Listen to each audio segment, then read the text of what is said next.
Good day to you. Have you heard the news about Quentin Tarantino and Disney?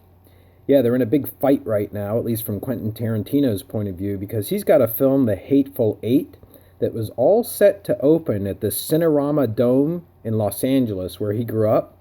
And then suddenly he claims Disney, which is going to be releasing Star Wars, came into the Cinerama Dome and said, no, we want Star Wars to be running in that theater for a longer period of time than we were already booked for. So if you don't get rid of Quentin Tarantino's film, we're going to pull Star Wars out of your theater.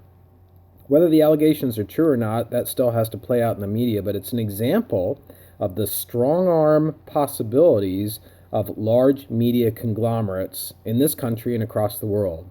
And it starts at our chapter discussion today, which is chapter 3, and which is all about the mass media business or the mass communication business. And it starts this chapter with the idea that media in the United States have largely had a tradition of being privately owned. That means the government doesn't own most media. It means nonprofit organizations don't own most media. It means most media are not publicly owned. It means they are private, profit-making media. They are in business to make money. And that's not the case, by the way, across other countries in the world, most notably in Europe. If you ever end up taking my class, Comparative Media, which is taught in the fall, you'll see that in more detail. But just in a country like England, for example, you have a strong presence of the BBC World Service, which is a public company.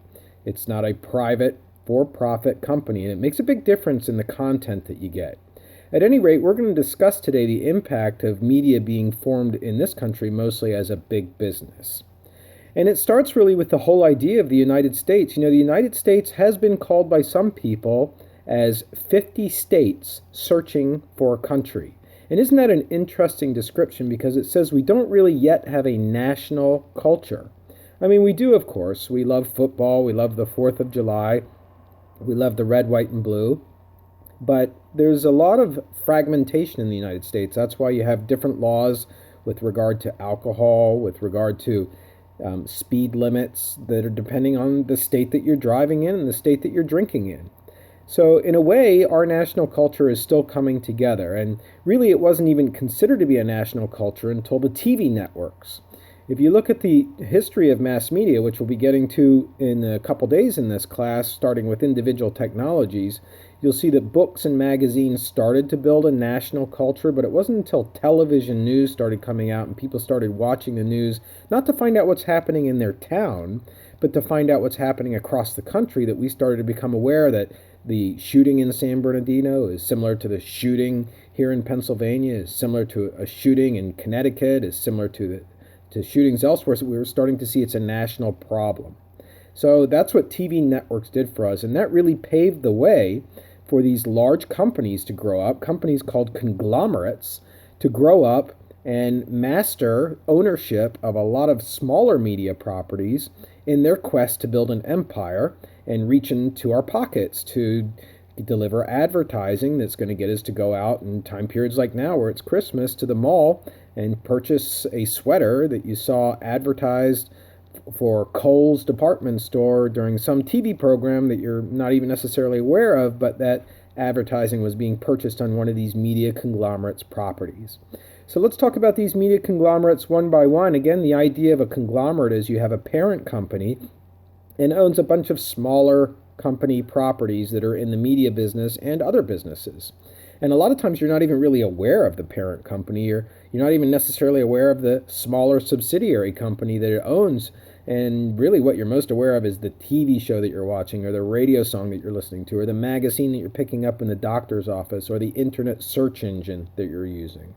So the first one and the biggest one is the Disney Corporation. And it started out really as a cartoon company on television, but it was Walt Disney who realized the potential of television by having the weekly Disney show that he had on television. And that company has grown to include not just media properties like ESPN and ABC, and of course all the Disney, how should we call them, movies and cartoons and all the Disney content that you have known ever since you were a child. Disney also owns Disney parks, or Disneyland and Disney World in Hong Kong and Beijing and Europe and France, and of course here in the United States. So Disney has a tremendous empire. And it's sort of inserted itself into our family values as well, because if you look at the trajectory of children when they're raised in the United States, they're raised by parents early on when parents are working and not available as much as they'd like to be. They have children watch PBS. They have them watch shows that are for children on the public broadcasting system.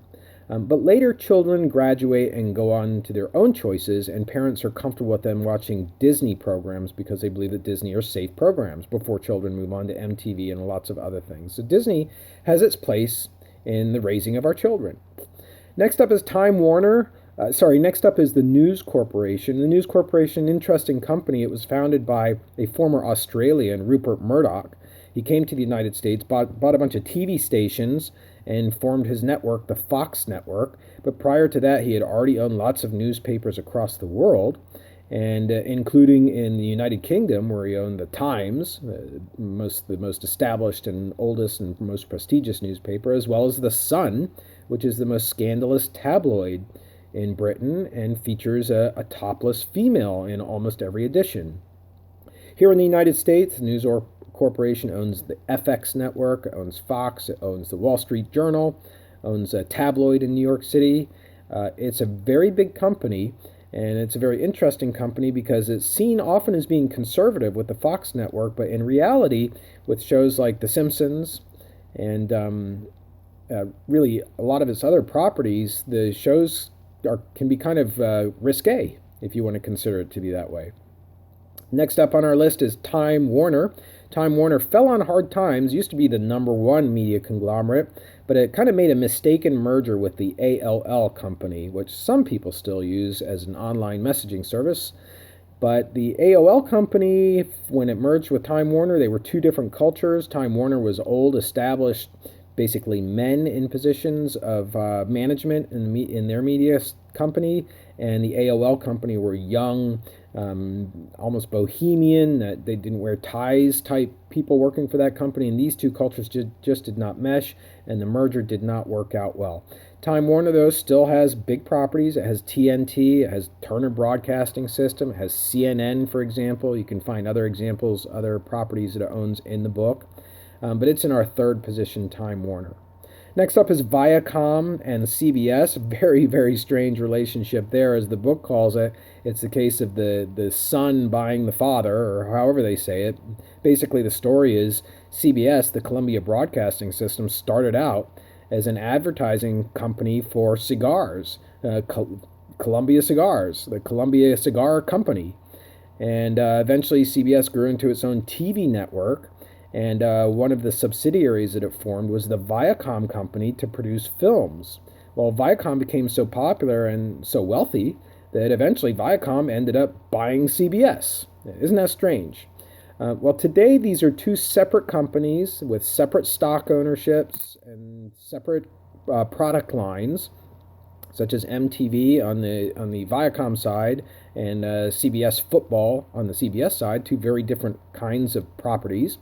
But they have a lot of the same people on the managing board. So they're considered kind of a family of companies, Viacom and CBS. Next up is a company you probably haven't heard of. It's the Bertelsmann Company. It's a German company. Its claim to fame is mostly in the music rights arena. A lot of the sheet music that's sold out there is a Bertelsmann ownership. But it also has a huge network in Europe. Those of you who have traveled to Europe, you will know about the RTL network, Radio Television Luxembourg, one of the smallest countries in Europe. You can stand in the middle of it and see all of its borders. But actually it has a media empire in the RTL TV stations and radio networks which air all across Europe, and that's part of the Bertelsmann empire. Now we go down to a smaller level of media conglomerates, but still powerful nonetheless, and the first one there is the Comcast NBC Universal Company. Kind of a strange combination there, because Universal used to actually be a water company in France. It was formerly the Vivendi Company, then it was bought by NBC, and then Comcast a few years ago bought the whole thing. So we have a cable company now, which also produces content. As you know, if you watch Phillies baseball games or Eagles games, they also have lots of Comcast news sports programs analyzing these games. So they produce content, but they also are delivering television to households through their cable system. and internet as well because of the modems that they offer. So that's a very interesting company. And then below that, we have some rising companies that are from the internet age. So we've got Google. And will Google be at the top of our list in years to come in this class? Because Google started out just simply as a search engine, but look at it today. It's going to be selling a router next year. And it's already got in the process to be able to roll out self-driven automobiles. And of course, it does a geostationary positioning, Google does, or GPS. So the Google company is a massive company that's growing and diversifying into other areas. Then we also have Apple. Apple was primarily a PC company that then had to reinvent itself when that market declined as producing the smartphone that is the choice of most students. Typically, when I ask my students how many of them own an iPhone, 90% of the students in their class raise their hand. I wonder if that's true for this class as well. Apple and the iPhone. Apple also has Apple TV, a device that allows you to watch internet TV. And Apple is diversifying into other areas as well. Below them, you have the Gannett Company, mostly a newspaper company owning USA Today, as well as lots of smaller town newspapers. You've got the Clear Channel / iHeart Media Company. That's the largest radio company. It has a very big presence in Pennsylvania. Down in the Lehigh Valley, you've got 4 iHeart Media radio stations. You've got an ESPN station down there. You've got WZZO. You've got WAEB, and you've got B103, I think it is, or B107. They're all 4 radio stations, part of the iHeart Media ownership group.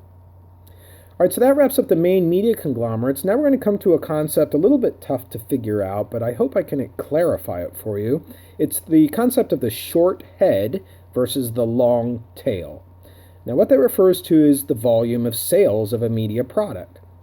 So the short head used to be the model that was the old model for media companies, where you produced a high volume product that sold a lot of units in a very short period of time. So if we talk about the Super Bowl, for example, that would be considered a short head product. It gains the largest media audience every single year. Almost half of all televisions in the United States will be tuned in to the Super Bowl when it occurs in February. And in fact, in the past, before we had cable television and Netflix and all these other means of competition for television, in the past, we used to have TV programs that would fetch up to 30, 40, 50% of the audience. Those are examples of high volume media products. To give another example, a Taylor Swift CD or a Taylor Swift song available for download on iTunes, that is a short head product. High volume sales during a quick period of time, a short period of time. Today, though, most sales are the other side. They are the long tail sales. Long tail sales are niche-oriented sales that occur over a long period of time. For example, any of the previous Star Wars movies that are available on DVD would be considered long tail sales. You're not going to have tons and tons of people buying Star Wars 1, 2, 3, 4, 5, 6, any of those films, because they came out a long time ago and they're just not on people's minds.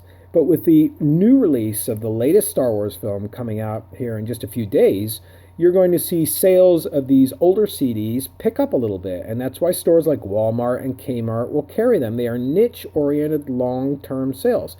The same is true for any of the cable channels that you find that are offered on your usual television selection.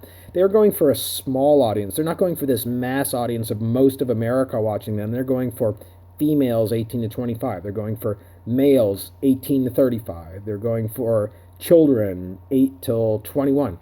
They're going for niche-oriented audiences. Now we move into the final phase of the book, which is to discuss the various components that make up the media business and have an influence on the content. And the first component is the owners themselves. The people who own the media decide what the content is. And that does raise an ethical dilemma when you have a company like Disney, which owns ABC and thereby ABC News. And what happens if there is an accident at Disney World where a child falls from a seat of a mini roller coaster and is injured? Is that going to be something that is covered on ABC News? And if it's covered, is there going to be the appropriate investigation into the potential fault of Disney? Well, that's a question that you have to ask when you have a private, profit seeking company that's delivering so called objective news. It's an example of how ownership of media illustrates not only the control over content, but also some ethical dilemmas in terms of what we're watching and how we're understanding our world around us. Next up is advertisers. Same thing here. Advertisers, they pay the bill because media are private for the most part in the United States. We do have PBS, we do have NPR, National Public Radio, Public Broadcasting System, TV and radio. But for the most part, everything that you're watching on a single night is going to be profit driven. And so what happens when we find out that soda, for example, is much worse for us than we ever thought? Are we going to see a sitcom addressing that with obesity in one of the children, or a drama addressing soda? Probably not, because if that happened, then Pepsi or Coke or whatever company is paying for advertising on that program is going to pull out. They're going to say, we're not paying for this content that's criticizing us and causing our sales to go down. So advertisers have a big say over the content of media. Next up is government. Government also has a big say over the content of media. If you utter an obscenity, if you say fuck on the radio, or if you say that on television, you are liable for a huge fine, over $300,000 by the Federal Communications Commission, because it's deemed to be potentially obscene or indecent. And this is an example of government saying you cannot do this. Government also says that you have to do certain things, like television networks have to air a certain number of hours of children's television programming for the benefit of society. So government has a say in the media business as well. And then there are special interest groups. If you look at the Parents Teachers Association, it's an example of a special interest group. It's a group of people who have come together to try and influence the content of TV. And one of the areas that the Parents Teachers Council have sought to influence is in cosmetic surgery and making sure that television programs don't glorify cosmetic surgery and make it out to be just another viable option, when in actual fact it could be problematic to your self-esteem, to your body, and very costly. And so it's an example of a special interest group trying to pressure the media. Then you have the news sources themselves. These would be the editors, the managers, the reporters, the announcers, the production people who put together the news. And day in and day out, they go out and try to decide what is a good story. And a lot of times, news is bad news, because bad news is what gets people to watch it. People like to hear about drug busts. They like to hear about scandals. They like to hear about bad stuff. Makes them feel that their lives are kind of interesting. And that is a sort of a bias on the part of news sources choosing what's going on. You don't normally see a news story leading with a new park going up in a neighborhood or a new sidewalk that's being built. Those are good news stories, not often chosen by news sources. And finally, we come to audiences. Audiences determine in large part the success of media programs. If you look at Playboy magazine, it's making a huge shift. It's no longer going to be continuing with nude female models. Pamela Anderson is going to be the last one. Instead, they're going to continue on to try and go head-to-head with other magazines with scantily clad women, and there's what they consider to be their strong suit, which is strong interviews and political reporting. And that's because of the declining audience, because the audience has been moving over to internet porn and other magazines and other forums to have that kind of content. The same goes for just a whole raft of television shows. Mike and Molly, the comedy, just canceled because the audience is not there anymore. If the audience is not there, then you can't charge what you need to charge for advertisers to sustain your business operations. Once the audience diminishes, you have to look at canceling a program, or you have to look at positioning it in another time slot, or you have to look at regenerating the program with new characters and changing the plot a little bit to appeal to an audience that's going to sustain that program. So there you have it in a nutshell, some of the impact of various forces that are alive and well within the media business. Thanks for watching and have a great day.